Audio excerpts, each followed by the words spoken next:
Hi everyone, welcome back to M.A.J. Customs, and I am Amanda, and today we are going to sublimate on a puzzle. If this is something you guys been wanting to do, we're going to do that today. These are actually, they would be great for like gifts, you know, to give to your kids or whatever, put family photos on here.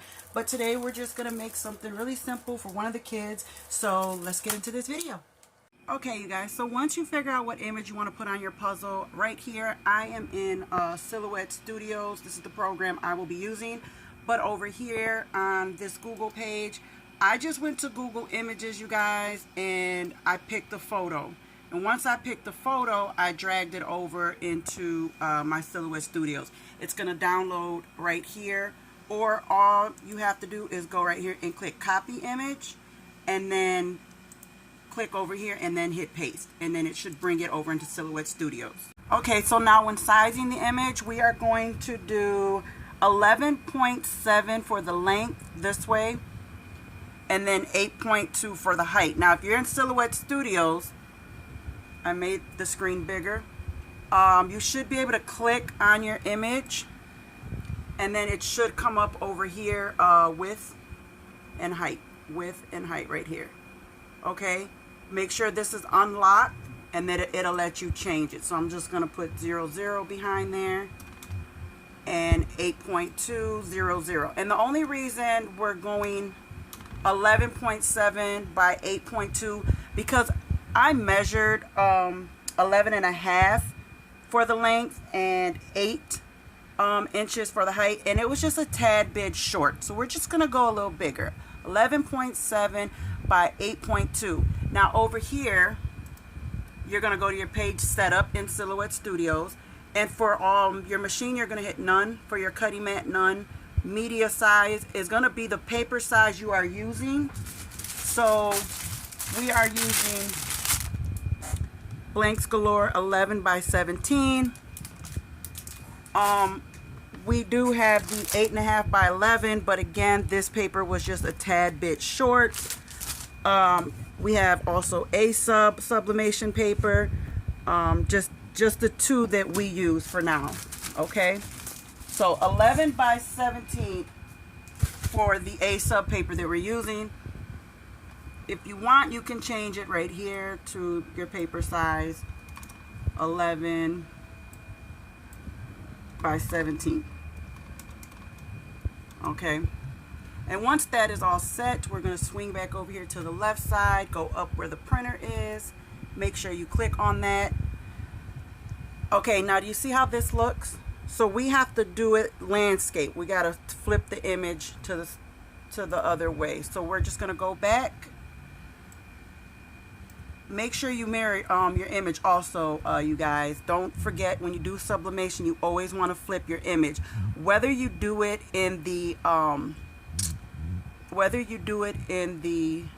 software that you're using, like I'm gonna do, like right now, see, I can flip it. I can just click and hit flip horizontally. You can do it this way, or you can also do it. It asks you if you want it mirrored in your printer settings towards the end, and I'll show you guys that. So now that we have it landscape, make sure it's as straight as possible. Now we can go over to the printer, hit print, and this is what you should have. Now it fits on the paper. So now we're just going to go down here and hit print.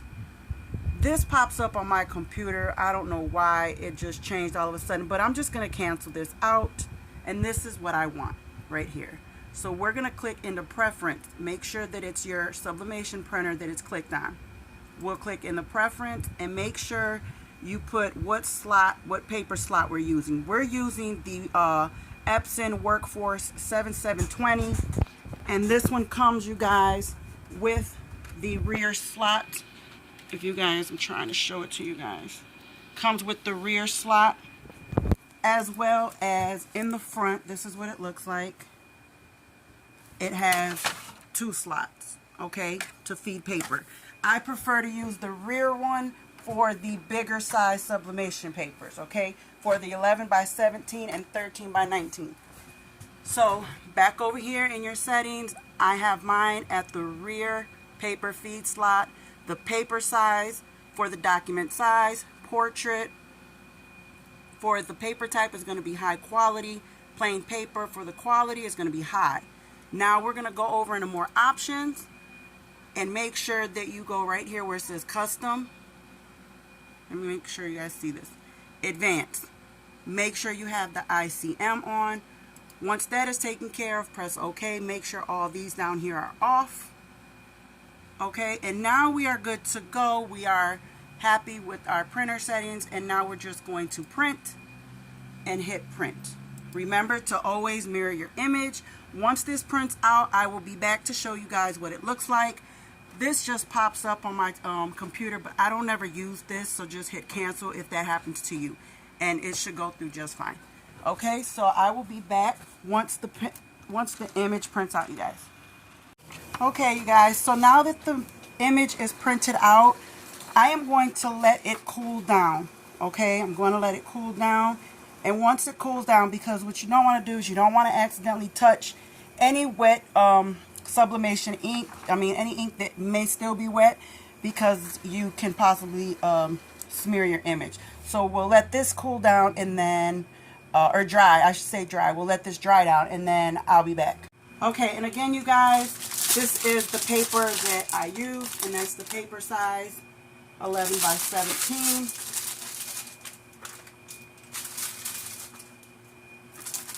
And this was also the other brand of paper that we use, the A sub, also from time to time. We just jump back and forth.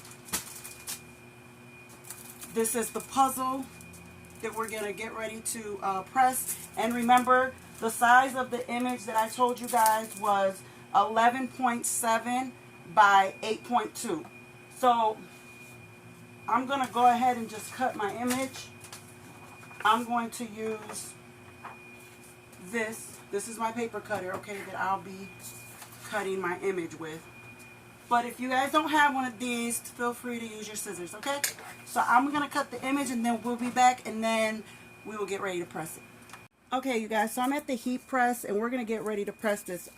First things first, I have a piece of butcher paper put down because what I'm going to do is, of course, open my puzzle, right?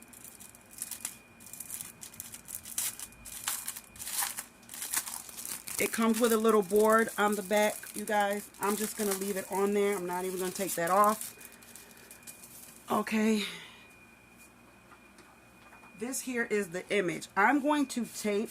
This is what I'm going to do to make sure it's fine. I'm going to place this, be as careful as possible. Okay, just like so. All right, if you guys could see, I have it covering my puzzle, and I'm going to put a piece of tape here and here. And this is the heat resistant tape, you guys. This is what you would be using when sublimating, okay? So just one piece of tape on top and one piece of tape on the bottom. Make sure your image is straight. That's how I'm going to do it. And now I'm going to put a piece of butcher paper on top of it. Even though I have the Teflon covers on my heat press, I don't want those to get ruined. So that is how we're going to do that. And again, we are going to press this at 400 degrees for 45 seconds, okay? Here we go. And now we're just going to take the image off. Oh my God, you guys, it came out so cute. This is what it came out looking like. But what you want to do before you even give it away or let a child play with it, you want to make sure you let it cool off. So I'm just going to sit it over here. And that's what it looks like, you guys. And it came out really, really good. Okay? So this is what it looks like. I'm trying not to drop it. Can you guys see that? So yeah, I hope you guys liked this video. I hope it was very informative. And don't forget to like, share, and subscribe. And I'll see you in the next video. Bye!